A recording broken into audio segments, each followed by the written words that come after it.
mistério do Palácio da Pena. Conheces o mistério do Palácio da Pena? Não o que te contaram na visita guiada, não o que está nos folhetos turísticos.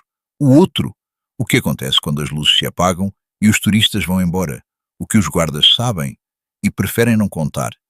Fica até ao fim, porque o que vais ouvir a seguir vai fazer-te pensar 2 vezes antes de voltares a Sintra.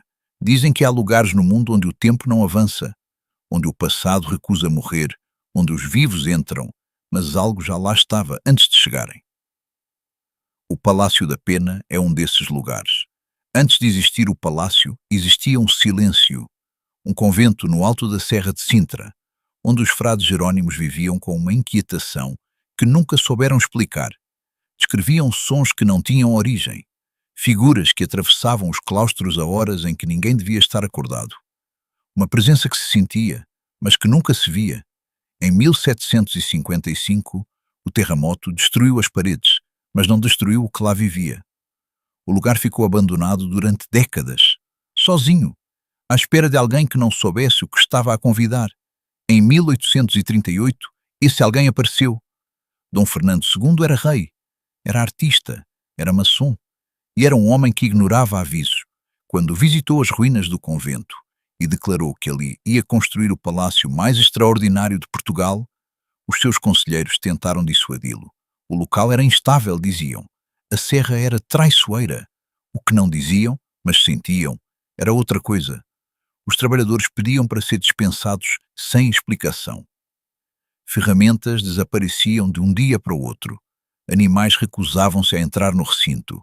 Mesmo os cães, que não conhecem o medo do sobrenatural, ficavam imóveis à entrada e não avançavam. Dom Fernando II ignorou tudo. Mandou construir.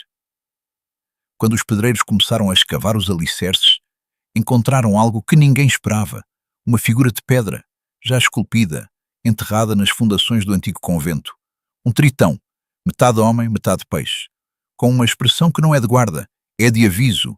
Não existe registro histórico que confirme que a figura foi encontrada assim. Mas existe a figura, ali, à entrada do palácio, há quase 200 anos, a olhar para quem entra, e a expressão nunca muda. Quem conhece a simbologia maçónica reconhece no Palácio da Pena elementos que não são decorativos, são intencionais. Certos números que se repetem nas janelas e nas colunas, a disposição dos arcos, a orientação de certas divisões em relação ao sol.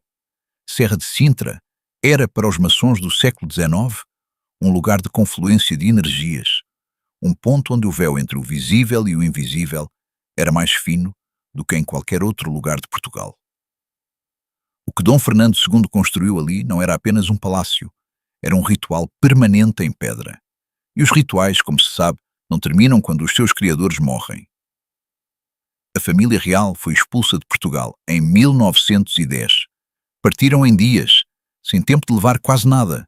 O palácio ficou exatamente como estava, os quartos arrumados, as mesas postas, os objetos pessoais nos seus lugares, como se os donos fossem regressar amanhã. Nunca regressaram. Há um quarto no palácio que os guias mencionam rapidamente e não insistem. O quarto da rainha Dona Amélia. Ao longo de décadas, funcionários diferentes, em anos diferentes, relataram sempre a mesma experiência. Não um som, não uma visão. Apenas a certeza absoluta, inexplicável e impossível de ignorar, de que alguém estava sentado na cadeira junto à janela. A cadeira está sempre vazia. Mas a sensação, dizem todos, nunca desaparece. O Palácio da Pena está aberto ao público todos os dias. Milhões de pessoas visitam-no todos os anos. A maioria vai embora sem sentir nada. Mas há quem não consiga explicar o que sentiu quando passou pela cadeira junto à janela. Há quem não consiga explicar porque é que virou a cabeça naquele momento exato. Há quem não consiga explicar a sensação de que algo os estava a observar, desde o momento em que entraram. Se fores lá, presta atenção, não ao palácio, ao que o palácio te faz sentir. Subscreve, porque há muito mais Portugal que nunca te contaram.